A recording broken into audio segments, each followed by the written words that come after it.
We want equal rights. We want women in government. Dozens of female protesters chanted as they marched down a street in Kabul on Wednesday.A. day earlier.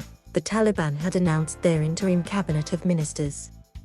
There are no women in it, and they've also abolished the Women's Affairs Ministry. We were marching peacefully.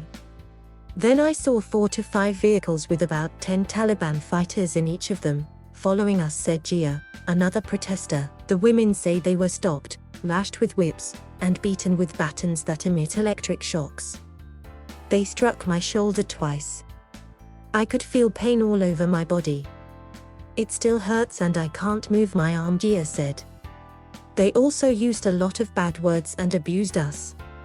It's too shameful for me to repeat the names they called us. We were all beaten. I was also hit. They told us to go home, saying that's where a woman's place is, said Sarah. Her phone was knocked out of her hand by a Taliban fighter when she tried to film them stopping the protest. The Taliban have said they are committed to women's rights, and are not against women being educated or having jobs. But since they seized control on the 15th of August, they have asked all women, except those in the public health sector, to stay away from work until the security situation improves. Security was one of the reasons the group gave when they were in power in the 1990s to prevent women from working, and many like Sarah fear this time will be no different.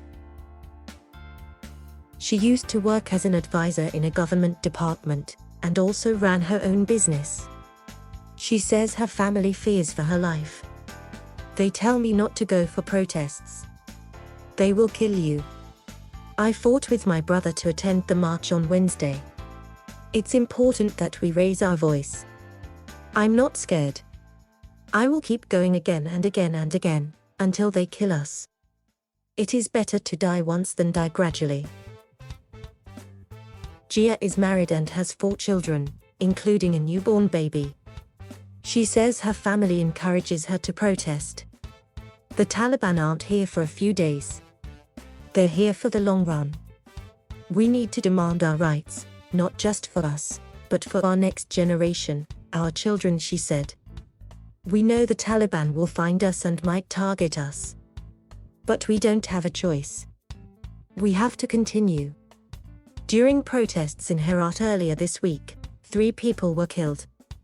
The Taliban were firing guns in the air to disperse crowds. There are many videos of the group's fighters lashing protesters with whips. Reporters covering demonstrations have also been attacked. And in the past few days the Taliban appear to have got more brutal. Etihad, an Afghan news organization which publishes a daily newspaper, said 5 of its journalists had been detained on Wednesday. 2 of them were beaten so badly with cables, they needed to be treated in hospital. He was slapped in the face multiple times. He's stunned by it. His phone and wallet were confiscated, she said. They detained many protesters and journalists. They took my phone, mic and other equipment. They hit me repeatedly, with their hands, and books.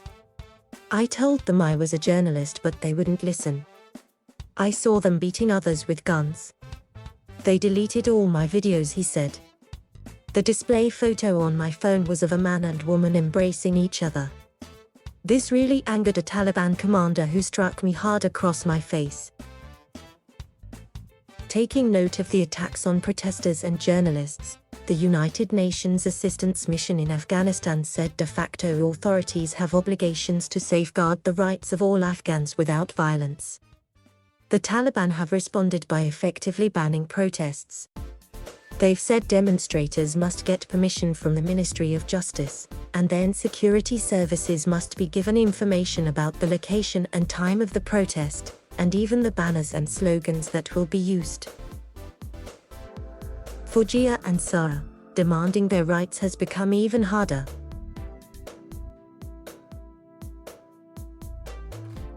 Thank you for watching. Please subscribe